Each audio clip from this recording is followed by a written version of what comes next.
guys, hi everyone. Welcome back to my channel, Conversations with Steph. So as promised, right, this channel is all about conversations and tips and topics. And one of the things I wanted to do was bring in interviews, right? Because I wanted to kind of have conversations with other people so we can really see it come to fruition. And so today we're going to be discussing a topic, right?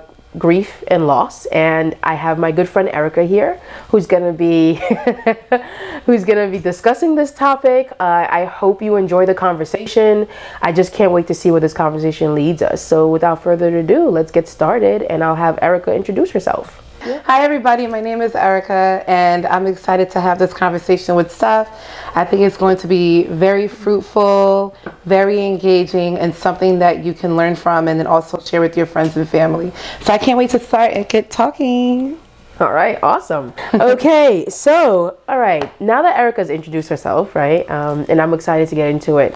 So for those of you watching, obviously, grief is a topic that happens, right, in our lives, right? Some of us, we are introduced to this because something happened, right? We've experienced a trauma, we've lost a loved one, and we deal with it. And I would even go a step further and say that sometimes there are things that we're grieving that we don't even recognize. It's not related to death per se. Mm-hmm. Maybe there's such a huge change in your life, right?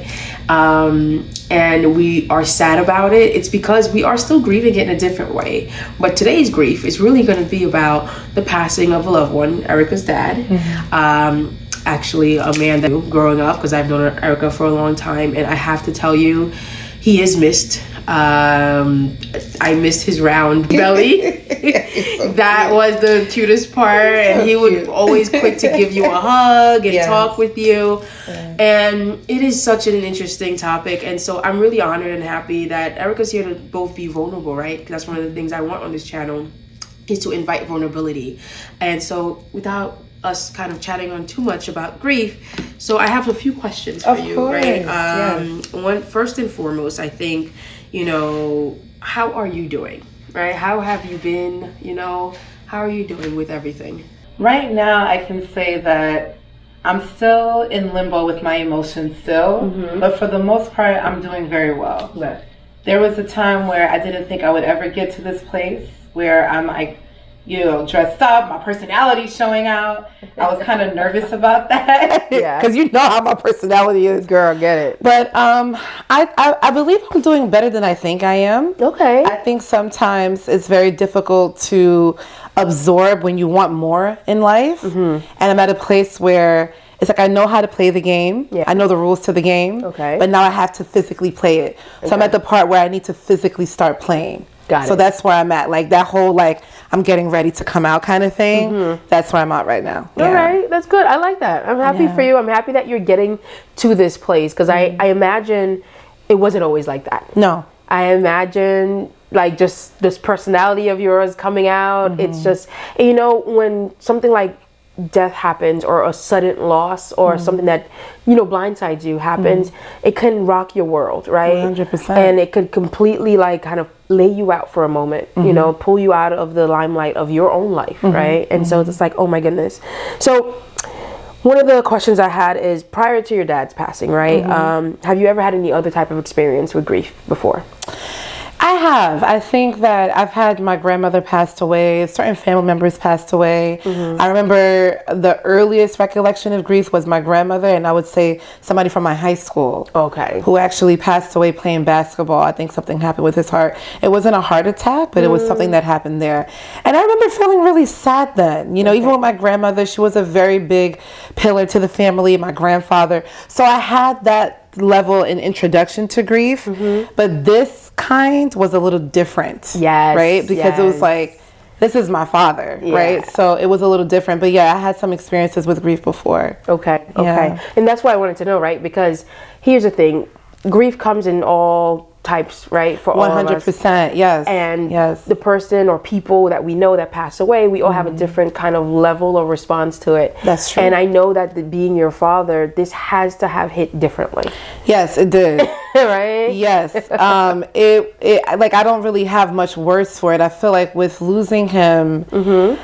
I lost access to myself. The best way that I can describe it was, like if you get locked out from your laptop. Yeah.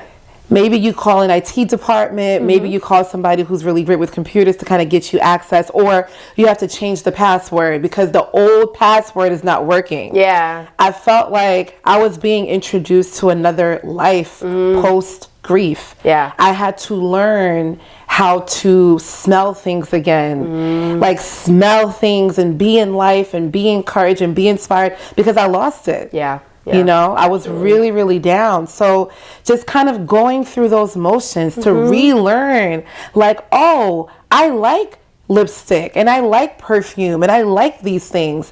I didn't have access to myself anymore. Okay. And I didn't know how I was going to get access to myself. Yeah. I allowed myself to stay locked out. Yeah. Because in that moment, that's where the comfort zone was for me. You know what I mean? Totally. Yeah. I mean, the shock of that, I can imagine, not only comes in a bit of a trauma, Yes. but also like your emotions. Everything is just frozen. Like, I can't feel, I can't do. Completely frozen and completely in autopilot. Like I was doing things, I was moving because I had to. Yeah, You know, there's yeah. also the business side of grief that I like to talk about too, where it's like this person has passed away and immediately Yes. you have to start planning and doing all these things. Wow. So it's hard to process. You can't. You have people calling you, of course. They're concerned, friends, family. Yeah. People want to come over to the house. You're planning everything. It's difficult. So I didn't have the opportunity to process. Got it. It wasn't until Got it. months later that's when everything started to hit. Okay. You know what I mean? Of course. I mean, that makes sense, right? So, and I think sometimes I like that you called it the business side of grief. I really like that. I mean, you should coin that phrase. Coin it. Yeah, it's business side of really grief. is, sis. I know, but seriously, right? Someone passes away, and you're thinking, "Wow, I'm devastated. I'm shocked," and I think, "Oh, I'm sad." But then, no, you have to jump into action, right? You got to figure out arrangements. You're talking to people. You're doing this. You're doing that. It's a lot. It's a lot, you know? Even like the flowers, you know, my father's favorite color was yellow. Okay. So I was like, I wanted to make sure that we had yellow, just to even have the capacity to even think about that. Yeah. You know? And even now, like being in this body right now, it's just kind of like, how did I even do that? I don't really have a response. Okay. Except for God. It doesn't make sense. When something just doesn't make sense, it's like, okay, God, it's you. Because you know he be in my business. Yeah. He be in your business too. Oh, okay. And he be in y'all business. Cameras. Yeah. He be in y'all business too. So got to be in the business. Yes. It's like, sir, can I get a minute? He don't give you a second. So it was him. It was him and just him, you know, being there, being that force because it didn't make sense. Yeah. You know, being the oldest, being the one that was more of the point person, trying to do everything, trying to plan everything with my family was challenging. Of course. Because I didn't want to do it, but I felt like an obligation to do it the right way, a way that he would be proud of. Yeah. So as much as I wanted to stay away, my spirit wouldn't let me do that. Got it. That makes wouldn't sense. do it, yeah. Okay, look at that. Well, thank you for that. I appreciate it. That's such a different spin on it, but I think it's an important one to highlight, right? Yeah. It is important because you don't realize the toll of having to pause your grief while you handle business. You have to. to. Get the send-off done, right? And then once it's all done, that's really when the grief starts. That's which everyone absolutely says, true. right? That's Absolutely. when the grief really starts. Yes. The doors are closed. It's all Yes. over, and it's just you now. It's just me. And it's like, whoa. Okay. All right. Just like that. Whoa. Whoa. Whoa. Just like that. Okay. So,